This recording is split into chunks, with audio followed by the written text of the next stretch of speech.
खाते नहीं है, बस वही पैर घबरा होता है। तो दवाई नहीं लगाई? खत्म हो गया, नहाने के लिए आपसे कहना।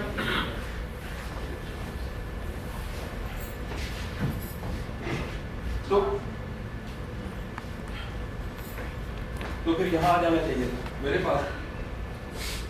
बर्दाश्त नहीं हो रहा था तो सोचा कि आ जाऊँ, फिर लगा कि आपकी नींद खराब हो जाए, जबरदस्ती आप मेरे पैर दबा दें। अच्छा लगता है पति से पैर दबाना। एक बात बताओ, मैं पति किसका? मेरे। तो क्या मैं तुम्हारे पैर भी नहीं छू सकता? क्या तुम्हारे ये पैर तुम्हारे शरीर का हिस्सा नहीं है? सुभाषिनी, तुम्हारे ये पैर तो मुझे सबसे अधिक प्रिय है। इन्हीं के साथ तो तुम चलकर मेरे पास आती हो। मैं तो कहता हूँ सुभाषिनी की आज की रात में तुम यहीं हो जाओ। जरूरत होगी तो आ जाऊंगी। तुम तो कहती हो कि हम दोनों प्रेम नहीं बल्कि एक दूसरे की पूजा करते हैं। क्या यही पूजा है हमारी? हमारे भगवान तो हमारे आस पास रहते हैं लेकिन कभी हमें ठीक करके नहीं देते। अरे इससे अच्छे तो वो मंदिर वाले भगवान हैं जिन्हें हम कम से कम जी भर के देख तो सकते हैं। आप भी अभी तक नहीं समझ पाए। हम दोनों दिन भर अपना अपना काम करते हैं, पर तुम्हारा ध्यान तो घर पर एक दूसरे में ही लगा रहता है। यही तो है पूजा। आप हो गए अंदर। सुभाषिनी, तुम भी बातों को कितना गंभीर बना दी। आपका मोतियाबिंद लगता बढ़ गया। समय पर ऑपरेशन नहीं कराएंगे तो दिक्कत हो जाएगी।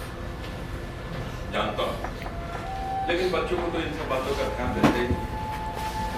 और फिर अपने पास तो उतने पैसे भी नहीं है कि खैर तुम चिंता मत करो, मैं कोई ना कोई उपाय करता हूँ। उपाय तो मेरी उंगली में ही है। क्या मतलब? क्या मतलब है?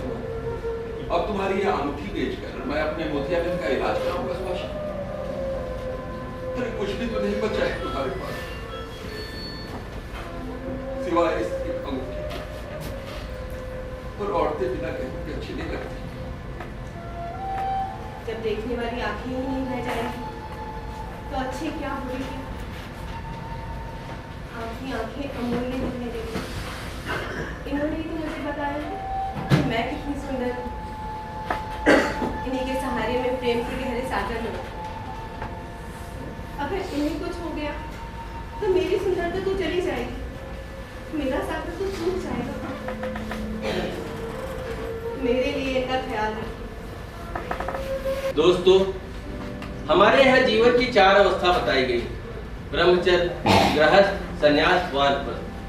हो सकता है कभी किसी काल में मनुष्य इन 4 अवस्थाओं से गुजरता रहा, लेकिन आज के आधुनिक समाज में जबकि लगभग कोई ऐसा क्षेत्र नहीं है जहां पर मनुष्य के दिमाग ने विकास की सीढ़ियों को लांघने का प्रयास न किया। दूसरा सवाल यह है कि मनुष्य का जीवन कठिन हुआ है, छोटा हुआ। अब ऐसे में अपवाद ही देखा जा सकता है कि मनुष्य इन उपरोक्त 4 अवस्थाओं से पार पाता हो। विकास ने हमारे जीने के तरीके को जरूर बदला है, लेकिन हमारी संवेदनाओं को बंजर बना दिया है।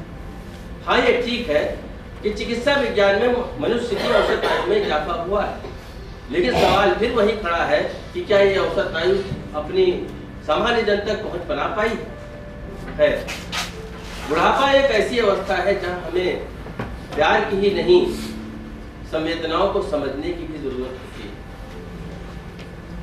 प्यार ही नहीं, संवेदनाओं को समझने की भी जरूरत होती है। आज के आधुनिक युग में रिश्ते बहुत छोटे हो गए हैं।